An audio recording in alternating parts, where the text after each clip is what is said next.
छात्र राजनीति से अपना कैरियर शुरू करने वाले नरेश मीणा करीब 6 महीने से जेल के अंदर है। देवनी उनियारा विधानसभा में हुई आगजनी, तोड़फोड़ और हिंसा मामले में वो अभी भी जेल में है। उन पे अनेकों धाराओं में केस दर्ज है। कुछ मामलों में उनकी जमानत हो गई है, कुछ मामले अभी भी पेंडिंग है। अभी पिछले 30 मई को एसडीएम को थप्पड़ मारने के आरोप में उनको जमानत मिली है, लेकिन फिर भी अभी भी वो जेल में है। उनके जो समर्थक है वो अनेकों तरह के विरोध प्रदर्शन कर रहे, धरना प्रदर्शन कर रहे, ज्ञापन दे रहे। तो आज उसी कड़ी में आप मेरे पीछे देखोगे एक समर्थक है जो राजगढ़ लक्ष्मणगढ़ से चलकर जयपुर आए और मुख्यमंत्री निवास को धरना देने के लिए कनक दंडवत पहुंचे हैं। वो करीब 20 से 25 दिन उसके घर से निकले हुए हो गए। तमाम जो देवी देवता उनके चक्कर लगा रहे, मत्था टेक रहे, आज सीएम आवास पहुंच रहे। अभी स्थित है हम सिविल लाइन जयपुर पर और कुछ ही देर में मुख्यमंत्री निवास पर पहुंचेंगे। जानेंगे कि कब से निकले, क्या है इनका पूरा मामला है। जी नमस्कार जी, क्या नाम है आपका? नमस्कार जी। थोड़ा सांस लीजिए क्योंकि काफी देर से चल रहे हैं, दंडवत दे रहे हैं। जी क्या नाम है आपका? सर मेरा नाम सुरेश मीणा, गांव झालाटाला, तहसील लक्ष्मणगढ़, जिला अलवर का रहने वाला हूं। गरीब किसान मजदूर का बेटा हूं। यानी मैं 8 मई से घर से निकला हूं नरेश भाई साहब की रिहाई के लिए। वहां से पैदल नंगे पैर टॉक कोर्ट गया, वहां 166 की आर्गूमेंट सुनी। माननीय जज साहब के जो बहस है, मेरे को इतना विश्वास हुआ जो 307 का जो मुकदमा थप्पड़ में लगा रखा, तो मैडम ने ये बात तो मान ली जज साहब ने कि 307 का मतलब तो ये होता है, कानून ये कहता है किसी के हाथ में धारदार हथियार से हमला करना। तो ऐसी कंडीशन भाई साहब के साथ में हाथ में थी नहीं, कोई हाथ में कोई धारदार हथियार है तो उसमें तो क्या एसडीएम ने गलती करी। उसने जबरदस्ती चित्रा मीणा और उनको वोट जबरदस्ती वोटिंग का बहिष्कार किया था। बहिष्कार जब अपनी जबरदस्ती वोट डलवाने की बात सामने आई। बिल्कुल शांत तरीका से भाई साहब बहुत शांति तरीका से कर रहा था। तो उसमें पूरा समझौता घटना जो देखे, देश प्रदेश राजस्थान की जनता सब ने देखा। उसमें प्रशासन की और बीजेपी सरकार की और कांग्रेस में कुछ भूमाफिया डकैत, उन्होंने भाई साहब को एक चक्रव्यूह में फंसा दिया। अच्छा। और ऐसा नाग पास में फंसा दिया जैसे राम लक्ष्मण को नाग पास में फंसा है, ऐसे फंसा दिया। पर अब मैं आपके इस चैनल के माध्यम से कह रहा हूँ, जो भी भूमाफिया डकैत हैं कांग्रेस में, एक तो हरीश मीणा डीजीपी, अच्छा, मैं बोल रहा हूँ, और वे अगर मेरे को मरवा भी दे, अगर मेरे साथ कोई घटना करवा दे, उसकी जिम्मेदारी भजन लाल जी और डॉक्टर किरोड़ी लाल जी की होगा। क्योंकि मैं आप बोल रहा हूँ इस चैनल के माध्यम से, वे मरवा भी सकता है, क्यों? वो भूमाफिया डकैत है, वे कानून में अड़जा भी सकता है, मेरे साथ कुछ भी घटना कर सके। उसकी जिम्मेदारी बीजेपी सरकार की होगी। और मैं भजन लाल जी से हाथ जोड़ के कह रहा हूँ, डॉक्टर किरोड़ी लाल मीणा जी, मीणा समाज क्या राजस्थान की छत्तीस समाज का भगवान समान है, मेरी मदद करना। और नरेश भाई की रिहाई के लिए मैं कल राजगढ़ से पैदल कूच नंगे पैर चला हूँ, और अब यहाँ से कौन से बस्सी दौसा से बस्सी के वहाँ से मैं पेट पलनिया आ रहा हूँ, और अब यहाँ से मैं सीएम आवास पेट पलनिया जाऊंगा और नरेश भाई साहब की रिहाई के लिए। और आज मेरी भूख हड़ताल आमरण अनशन है। अगर भाई साहब नरेश को समय रहते हुए रिहा नहीं किया, तो अगर 7 दिन के अंदर अगर मैं सुसाइड कर लेता हूँ, आत्महत्या कर लेता हूँ, तो उसकी जिम्मेदारी हरीश मीणा डीजीपी की होगी। और भजन लाल जी शर्मा तो चाहता है भाई साहब को छोड़ना, पर पता नहीं ऊपर से ओम बिरला का दबाव है, किसका दबाव है। कुछ समय पहले उनके जो पिताजी है वो उनकी मीटिंग हुई थी सीएम साहब से, और उसके बाद आश्वासन दिया कि जल्द वो जेल के बाहर आएंगे, लेकिन उस मीटिंग का भी कुछ नहीं हुआ। उसी का जो वादा किया था भजन लाल जी ने, तो वो वादा में याद दिलाने के लिए ज्ञापन के माध्यम से, भूख हड़ताल के माध्यम से, आमरण अनशन के माध्यम से, कानूनी तरीके से, मेरे पास ना कोई हथियार है, ना कोई भीड़ है, ना कोई साधन है, तो मैं नॉर्मल तरीके से, गांधीवादी तरीके से, कॉन्स्टिट्यूशन के तरीके से, आर्टिकल 19 में हमारी व्यक्तिगत स्वतंत्रता का अधिकार है, शांतिपूर्वक बिना हथियारों के धरना प्रदर्शन, आमरण अनशन, भूख हड़ताल कर सकते। जबकि मेरे पास तो आप हो एक सोशल मीडिया। अभी आप कहाँ तक, जिस तरह आप बता रहे हो कि मैं अलग अलग जेल जगह पे घुमा हूँ, मंदिरों में घुमा हूँ। हाँ सर, टॉक कोर्ट गया, टॉक कोर्ट से आर्गूमेंट के बाद वकील साहब से वहां से विचार विमर्श किया, भाई साहब के समर्थकों सबसे, और मेरे को विश्वास होगा खाटू श्याम बाबा ने लाज रख दी मेरे को। जब भी मैं कोर्ट में नंगे पैर गया ना, तो वही चमत्कार हो गया। यानी 166 में मैडम जी न्यायपालिका जज है, उसका मैं आभार व्यक्त करता हूँ। उसने बोल दिया कि 307 का मुकदमा नहीं बनता है, ये तो ऑर्डर है जो उसने। आप किस मंदिर में गए हो? उसके बाद में वहां से बूंदी जेल गया। उससे पहले बूंदी जेल में रेल स्टेशन से आगे आता है बाड़ी के बालाजी। अच्छा। माँ माथा टेका भाई साहब की रिहाई के लिए। हाँ। मैंने कि बाड़ी के बालाजी बाबा अगर भाई साहब रिहा हो जाएंगे दोबारा, मैं दोबारा आपके माथा टेकने आऊंगा। फिर मैं पैदल जो वे तालाब गांव है, जो गुफा है, पैदल नंगे पैर कूच मैं जेल गया। और मैंने वहाँ मेरे को स्टाफ ने मान सम्मान बहुत अच्छा दिया, पुलिस प्रशासन ने बहुत अच्छा। और मैंने उनसे बोला कि नरेश भाई साहब नेताजी से बोलो सुरेश झालाटाल आए आपसे मिलने के लिए, कृष्ण सुदामा की तरह एक सुदामा आए और आप नहीं मिलोगे तो मैं खाना नहीं खाऊंगा। तो मिले क्या नरेश भाई साहब से मिला, बहुत सकारा आपको परमिशन दी मिलने की? मिल गए थे। मैं तो प्रशासन का गुणगान गाता हूँ, आभारी रहूंगा इस चीज के लिए। मैं बहुत अच्छा रेस्पेक्ट किया मेरे को, तो मेरे को कोई किसी प्रकार की कोई दिक्कत ना आई। और मेरे को मिल के इतनी खुशी हुई जैसे कृष्ण का सुदामा का मिलन होने, ऐसे बहुत खुश हो गया मैं तो मिल के, और सकारात्मक बातें हुई। और मैंने उन भाई साहब से यही बोला कि भाई साहब मैंने कलयुग के मैंने कि आप एक देवता है, एक तानी हनुमान जी की तरह, यानी आपने धर्म सत्य न्याय के लिए लड़ाई लड़ी। आप श्रीमद् भागवत गीता रामायण महाभारत के मार्ग पर 25 पे चले, धर्म सत्य न्याय के लिए, हक अधिकार के लिए, गरीब किसान मजदूर की लड़ाई लड़ी है।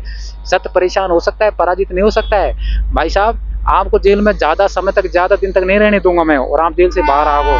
फिर हंस गया, फिर अच्छी मुलाकात है। उसके बाद समर्थकों को भाई साहब ने बोला, भाई साहब ने बोला सुरेश गर्मी का टाइम है, टेम्परेचर ज्यादा है, पैरों में चप्पल जूते पहन लेना।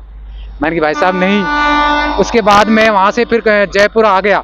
जयपुर के बाद खाटू श्याम बाबा के एकदम से मुंह घुमाऊं, खाटू श्याम बाबा से रिंगस से पैदल नंगे पैर माँ से पैदल नंगे पैर गया। और फिर माँ मैंने मत्था टेका और मैंने वहां दरखास्त लगाई भाई साहब की।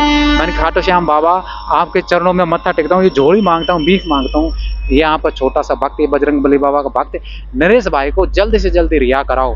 और उसके बाद आप जयपुर आ गए? फिर त्रिवेणी धाम गया, नारायणदास बाबा के, वहां भी मत्था टेक के आया। मैंने कि बाबा मैं दोबारा आऊंगा या मत्था टेकने, रिहा हो जाएगा। और खाटू श्याम बाबा के भी जाऊंगा दोबारा। और अब मेरे ज्ञापन, मैं खाटू श्याम बाबा से हाथ जोड़ के विनती करता हूँ आपके चैनल के माध्यम से, अगर पुलिस दादागिरी से, चाहे डीजीपी हो, चाहे आईजी हो, यहाँ का एसपी हो, चाहे कलेक्टर हो, अगर मेरे को अवैध तरीके से, अनलीगल तरीके से गिरफ्तार कर ले तो खाटू श्याम बाबा साथ देना, बजरंग बली बाबा साथ देना। और राजस्थान में ऐसा महाभारत छिड़े जो जिंदगी में भूल जाए। अगर अवैध तरीके से, किस तरीके से राजस्थान में गरीब किसान मजदूर को गिरफ्तार करते हैं, उनकी आवाज को दबाते हैं और राजनीतिक हत्या किस तरीके से करते हैं, उनको एहसास हो जाए। बिल्कुल बिल्कुल। तो देखेंगे उनके जो समर्थक है वो आज जयपुर में पहुंचे कनक दंडवत देते हुए, और नरेश मीणा की रिहाई के लिए सीएम आवास की तरफ कूच कर रहे हैं। देखना है कि इन समर्थकों का दबाव या न्यायपालिका वो किस तरह फैसला करती है और नरेश मीणा जेल से कब बाहर आते हैं। एक गीत गा दो, मैं ऐसा को करेगा। तेरो भरत करूं बालाजी, रिया नरेश हो जातो, रिया नरेश हो जातो, तेरे लिए तो कट मिट मर जाऊंगो वाएला, रातू नींद को आवे, रातू नींद को आवे, कोड़े गए नरेश, मन में दिन रात आवे चे, मन में दिन रात आवे चे, समझो समझो रे मीणा वो बात समाज की आगी, बात समाज की आगी,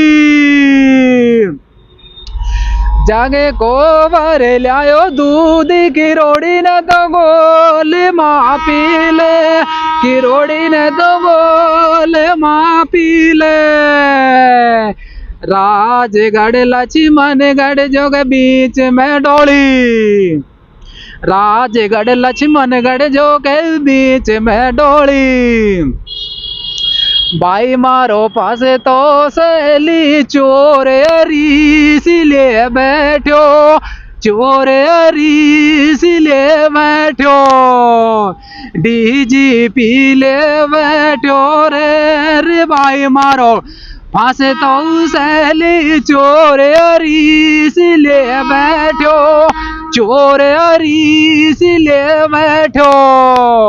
मैं इस चैनल के माध्यम से कहना चाहता हूं भाई साहब, हरीश मीणा और मुरारी मीणा है ना, जो भाई साहब के जो खिलाफ है तैर वे चाह रहे कि यार अब आने वाले समय में तो हमारी राजनीतिक हत्या हो जाएगी।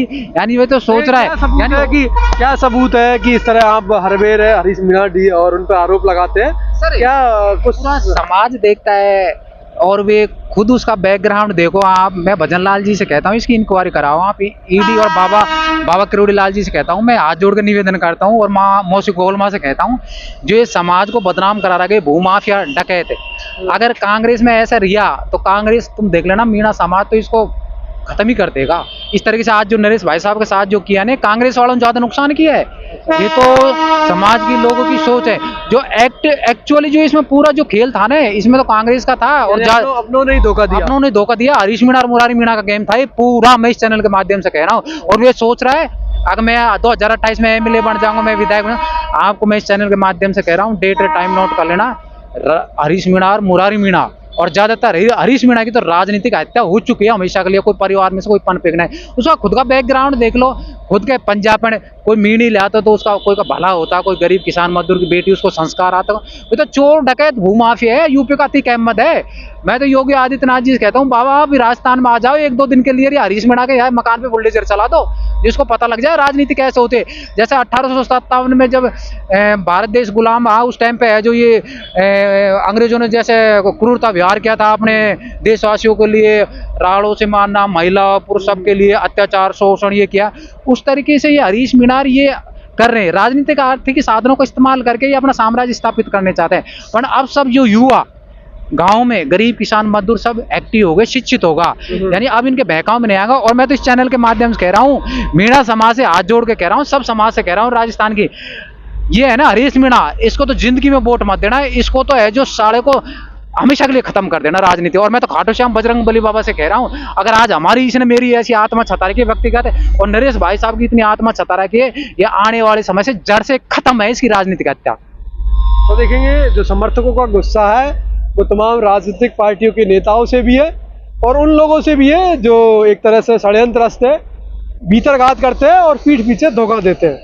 तो देखना है समय क्या करवट लेगा और आगे की जो राजनीति है राजस्थान की वो क्या दिखाएगी।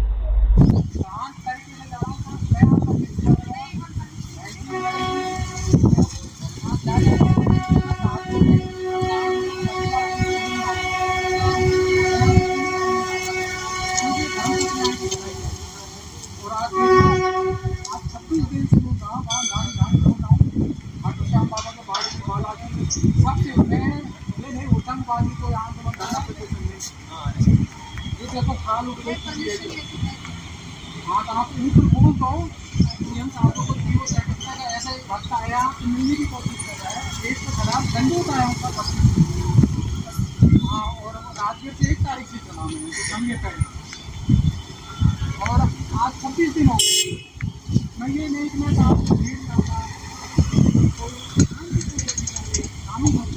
आपको मेरे काम हो जाए ज्ञापन स्वीकार करने आप बंद कर लो।